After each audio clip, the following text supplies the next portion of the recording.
Hello जनाब, तो कैसी गुजर रही है जिंदगी। हमारे चैनल में आप सब लोगों को खुश आमदीद। तो आज की इस वीडियो में हम लोग एक नया कोर्स इंट्रोड्यूस करवाने जा रहे हैं जो कि है स्क्रैच प्रोग्रामिंग के बारे में। ये कोर्स इस तरह डिज़ाइन किया गया है कि बच्चों में क्रिटिकल थिंकिंग और प्रॉब्लम सॉल्विंग को इंट्रोड्यूस करवा सकें। अब प्रोग्रामिंग होती क्या है और बच्चों के लिए क्यों ज़रूरी है, इस चीज़ पे बात करते हैं। पहली बात है कि प्रोग्रामिंग क्या होती है। जिस तरह हम आपस में एक दूसरे के साथ कम्युनिकेशन करते हैं किसी लैंग्वेज के जरिए, फॉर एग्जांपल उर्दू होगी, पंजाबी होगी, इंग्लिश होगी, हमने क्या करना होता है, हमने अपनी बात दूसरे बंदे तक पहुंचानी होती है, दूसरे बंदे को समझानी होती है। तो क्या करते हैं, एक कम्युनिकेशन लैंग्वेज यूज़ करते हैं। इसी तरह ही हमने कोई काम अगर कंप्यूटर से करवाना होता है तो हम एक लैंग्वेज यूज़ करते हैं जो कि होती है प्रोग्रामिंग लैंग्वेज। ये कंप्यूटर को बोलती है कि ये काम कर दो और वो काम करके हमें दे देता है। अब प्रोग्रामिंग लैंग्वेज सीखने का फ़ायदा क्या होता है। देखें, एक तो काम ये है ना कि आपने कंप्यूटर के लिए प्रोग्राम डिज़ाइन करने हैं तो आपको प्रोग्रामिंग लैंग्वेज आनी चाहिए। लेकिन इसके साथ एक और चीज़ है जो कि आप में स्किल्स पैदा करती है। स्किल कौन सी? अब बात है ये स्किल वो वाली कि आप जब प्रोग्रामिंग सीख रहे होते हैं तो आप में एक स्किल आती है, वो होती है प्रॉब्लम सॉल्विंग की।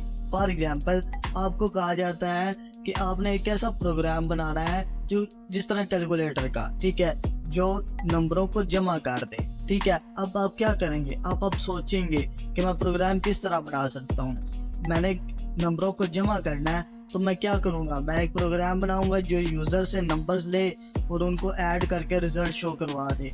ये किस तरह प्रोग्राम हो सकता है। थोड़े बड़े लेवल पे आते हैं, आपको कहा गया है कि एक प्रोग्राम बना दें बैंक के लिए। बैंक के लिए आपने क्या प्रोग्राम बनाना है कि जो बंदा आए हमारे पास पैसे रखे, मतलब बैंक में उसने अकाउंट में पैसे जमा करवाए हैं, हमारे पास एक हिसाब क्रिएट हो जाए। अब आपने क्या किया, आपने एक प्रॉब्लम को सोल्व किया। इस तरीके से आप सोचने पे मजबूर हो जाते हैं कि आप इस प्रॉब्लम को किस तरह सॉल्व करेंगे। ये एक आपके अंदर स्किल पैदा कर देती है। इसलिए प्रोग्रामिंग सीखना मेरे ख्याल से हर एक बंदे के लिए ज़रूरी हो गया है आज के दौर में। क्यों? जब बच्चे मतलब प्रोग्रामिंग के फील्ड में आएंगे वो ये तो सीखेंगे कि कंप्यूटर से किस तरह बात करनी है। अगला दौर है ही कंप्यूटर का, ठीक है। लेकिन साथ साथ उनकी लर्निंग हो रही होगी, वो उनका दिमाग तेज़ हो रहा होगा। इसलिए प्रोग्रामिंग स्किल्स को आहिस्ता आहिस्ता बच्चों में इंट्रोड्यूस करने की ज़्यादा ज़रूरत पेश आ रही है। वापस आते हैं अपने मेन कोर्स के टॉपिक की जानिब। हम कह रहे हैं स्क्रैच प्रोग्रामिंग। ये उस तरह की प्रोग्रामिंग तो नहीं है जो कि यूज़ होती है जिस तरह C++ होगी या दूसरी प्रोग्रामिंग लैंग्वेज होगी, लेकिन ये इस तरह है कि बच्चे को एल्गोरिदम्स के बारे में समझा सके, बच्चे को बता सके कि कोई प्रोग्राम बनाना है तो उसके क्या प्रोसीजर होते हैं। यह बिल्कुल इस तरह का काम है कि आपने ड्रैग ड्रॉप करना है और प्रॉब्लम सॉल्व कर देनी है। स्टोरी टेलिंग आ जाती है इसमें, गेम मेकिंग आ जाती है, ठीक है। तो आप आहिस्ता आहिस्ता आगे कोर्स के साथ सीखेंगे तो इसमें क्या होगा, हम आपको सिखाएंगे कि एक सॉफ्टवेयर है हमारे पास जिसमें होगी स्क्रैच प्रोग्रामिंग। आपने क्या करना, फॉर एग्जांपल आपने एक गेम बनानी है छोटी सारी कैट के लिए कि कैट को हम मूव करवा सकें, वो कोई चीज़ खा ले, कोई हमें रिस्पॉन्स दे किसी एक चीज़ के लिए, तो वो होगा। अब क्या होता है, अब एल्गोरिदम्स लिखे जाते हैं। एल्गोरिदम्स क्या होते हैं, मेन चीज़ ये आ जाती है, किसी प्रॉब्लम को सोल्व करने के तरीके को, उसके मेथड को, स्टेप बाय स्टेप जो होता है उसको बोलते हैं एल्गोरिदम। जनरल सी एग्जांपल लेते हैं कि मैंने बनाना है, अंडा बनाना है फॉर एग्जांपल, कि अंडे बनाने का अब प्रोसीजर क्या है, उसके स्टेप्स क्या हैं। सबसे पहले मैं क्या करूँगा, मैं अंडा लेकर आऊँगा मार्केट से, दुकान से। घर पे भी अवेलेबल होते हैं लेकिन आए तो मार्केट से ही है ना। तो अंडा लेकर आऊँगा, उसके बाद क्या करूँगा, फ्राई पैन मतलब अपना चूल्हे पे रखूँगा और गैस ओपन कर दूँगा, आग जला दूँगा। उसके बाद क्या करूँगा, अंडा फ्राई करना है तो मतलब ऑयल डाल दूँगा। अब ऑयल को गर्म करना है, उसके बाद अंडे को मतलब तोड़ के उसमें डालूंगा और पका के फिर खा लेंगे। अब क्या किया, मैंने अंडा फ्राई करना था लेकिन उसके स्टेप्स आ गए। क्या, पहले अंडा लेकर आना, फिर फ्राई पैन, फिर गैस जलानी, फिर उसके बाद ऑयल गर्म करना, फिर मतलब अंडे को फ्राई करना। अब ये क्या थे, ये स्टेप्स थे, इनको ही एल्गोरिदम कहते हैं, ठीक है। जब बच्चे को एल्गोरिदम आप सिखा देंगे तो उसको पता होगा कि एल्गोरिदम्स क्या होते हैं, किसी मतलब कोई प्रॉब्लम आ गया उसको किस तरह स्टेप्स में डिवाइड करके मैंने सॉल्व करना है। तो इसी तरह ही वो प्रोग्रामिंग स्किल्स की तरफ आना शुरू हो जाएगा। तो चलते हैं अपने मेन कोर्स की जानब जिसमें हम सीखेंगे कि स्क्रैच प्रोग्रामिंग होती क्या है। तो सबसे पहले आप लोगों ने एक सॉफ्टवेयर डाउनलोड कर लेना है जो कि mblock के नाम से। इस वेबसाइट पे आ जाना है जो कि mblock.cc है। मैं कोशिश करूंगा कि लिंक प्रोवाइड कर दूं डिस्क्रिप्शन बॉक्स में भी। और उसके बाद आपने डाउनलोड सेक्शन में आ जाना है और फिर अपने मतलब पीसी के लिहाज से डाउनलोड कर लेना है। अगर आप मैकबुक यूज़ कर रहे हैं तो फिर आप डाउनलोड फॉर मैक पे क्लिक करेंगे। अगर आप विंडोज़ यूज़ कर रहे हैं तो फिर आप विंडोज़ के लिए डाउनलोड कर लेंगे। डाउनलोड करने के बाद आपने सिंपल इंस्टॉलेशन कर लेनी है, वो इतनी ज़्यादा मुश्किल नहीं है, इसलिए हम वो पार्ट स्किप कर रहे हैं। डाउनलोडिंग के बाद आपने सिंपल वो सॉफ्टवेयर ओपन कर लेना है। इंस्टॉलेशन के बाद वो कुछ इस तरह से शो हो रहा होगा आपको, ठीक है। अब ये इसका इंटरफेस है। इंटरफेस थोड़ा समझा देता हूँ कि जो हम प्रोग्राम लिखेंगे ना, अब प्रोग्राम इसमें किस तरह के हो सकते हैं। इसमें बेसिकली ज़्यादातर एनिमेशंस क्रिएट की जाती हैं। एनिमेशंस के साथ साथ इसमें आ रही होती है आपकी गेम डेवलपमेंट, ठीक है। छोटी मोटी जो बच्चों की गेम होती है, थोड़ा क्रिएटिव अगर आप ज़्यादा दिखाएं तो बेहतर अंदाज से भी आप गेम बना सकते हैं, ठीक है। तो उसकी आउटपुट इधर आ जाएगी, ठीक है। यहाँ पर आपकी डिवाइसेस हैं, ठीक है। इसको मैं फिलहाल डिलीट कर देता हूँ। उसके बाद स्प्राइट्स क्या है? स्प्राइट्स में आ जाते हैं आपके कैरेक्टर। जिस तरह यहाँ पे हमें पांडा नजर आ रहा है ना, तो ये हमारा कैरेक्टर है। और साथ ही आ जाएंगे बैकग्राउंड्स। आहिस्ता आहिस्ता ये सारी चीजें समझाता हूँ। अब इधर आ जाएंगे हमारी कैटेगरीज किस किस्म की, मतलब हमने अपने कैरेक्टर, अपने बैकग्राउंड और जो आउटपुट हमने अपने प्रोग्राम में शो करवानी है, उसमें जो जो चीजें करनी है ना, उसकी ये कैटेगरीज बनी हुई है। मतलब मोशन में क्या, अगर हमने ये कैरेक्टर कहीं पर मूव करना है अपने ना स्क्रीन पे, तो उसके लिए कुछ है। अगर हमने इसको रोटेट करना है या फिर इसकी पोजीशन चेंज करनी है या फिर और कमांड्स लगानी है, तो वो मोशन। अगर लुक्स, मैं चाहता हूँ इसका साइज बड़ा हो जाए, छोटा हो जाए, ये हेलो वगैरह बोले, इसकी कॉस्ट्यूम चेंज हो जाए या बैकग्राउंड चेंज हो जाए प्रोग्राम में से, तो वो लुक्स में आ जाएगा। साउंड, कोई साउंड ऐड करना है, मतलब बैकग्राउंड साउंड हो गया या कोई एनिमेशन साउंड हो गया, तो वो हम इस कैटेगरीज में से यूज कर सकते हैं। उसके बाद इवेंट्स। अब इवेंट्स क्या है? जिस तरह हम गेम्स खेलते हैं ना, हम अपने कैरेक्टर को लेफ्ट मूव करते हैं, राइट मूव करते हैं, अप डाउन करते हैं, ठीक है, या फिर हम गेम स्टार्ट करते हैं, ठीक है। वो चीजें ये आ जाती है इवेंट्स में, ठीक है। इसको भी समझेंगे। उसके बाद आ जाते हैं कंट्रोल्स। अब कंट्रोल्स में हमारे पास है लूप्स। उसके बाद हमने कोई वेट कराना है या डिलीट करना है, ठीक है, ये चीजें आ जाएंगी इसमें। उसके बाद आती है सेंसिंग, ठीक है। ये थोड़ा एआई के रिलेटेड है। सेंसिंग में इतना देख लें कि अगर फॉर एग्जांपल हम चाहते हैं कि एक खास कंडीशन अकर हो रही है, उस पे हमारे कैरेक्टर को क्या करना चाहिए। मतलब गेम में ना, अगर फॉर एग्जांपल सिग्नल्स आ गए हैं, हमारी कार वाली गेम थी, सिग्नल आ गया है, सिग्नल पे उसने स्टॉप होना है, तो वो जो चीज़ हमने डालनी है वो हम सेंसिंग से डाल सकते हैं। ऑपरेटर्स, अब अगर हमने कोई नंबर्स में कंपैरिजन करना हो या बाकी चीज़ें करनी हो तो इधर आ सकती हैं। मतलब उसके रिलेटेड सारी चीज़ें हैं। मतलब आपने इसमें ना कोडिंग नहीं करनी, आपने कोड लिखा हुआ है, ये इनका ना कोड लिखा हुआ है बैक एंड पे, तो आपने सिंपल ये ड्रैग एंड ड्रॉप करना है और आपका काम हो जाना है। वेरिएबल्स आप ऐड कर सकते हैं। आप वेरिएबल्स किस लिए यूज़ होते हैं? गेम्स में आपने देखा होता है स्कोर्स होते हैं, ठीक है, तो स्कोर्स ऐड करने के लिए ना वेरिएबल्स ऐड कर सकते हैं, या और भी चीज़ें होंगी, हम इंशाल्लाह आगे समझेंगे। उसके बाद माई ब्लॉक्स, ये आप ना डिफरेंट चीज़ें इसमें कर सकते हैं, आगे चल के हम समझेंगे। अब आ जाते हैं इस जगह पे, ठीक है, स्प्राइट्स में मैंने जिस तरह बताया कि हमारे कैरेक्टर्स हैं। अब ये कैरेक्टर अगर मैं डिलीट कर दूं तो हम यहाँ से ऐड पे क्लिक करेंगे ना, तो यहाँ पे बिल्ट इन कैरेक्टर्स पहले से ही दिए हुए हैं। मैं वही पांडा दोबारा सर्च कर लेता हूँ, या फिर हम कोई और चीज़ सर्च कर लेते हैं, बॉय सर्च करता हूँ फॉर एग्जांपल, ये बॉय ऐड कर दिया मैंने। अब ये हमारा कैरेक्टर आ गया, ठीक है।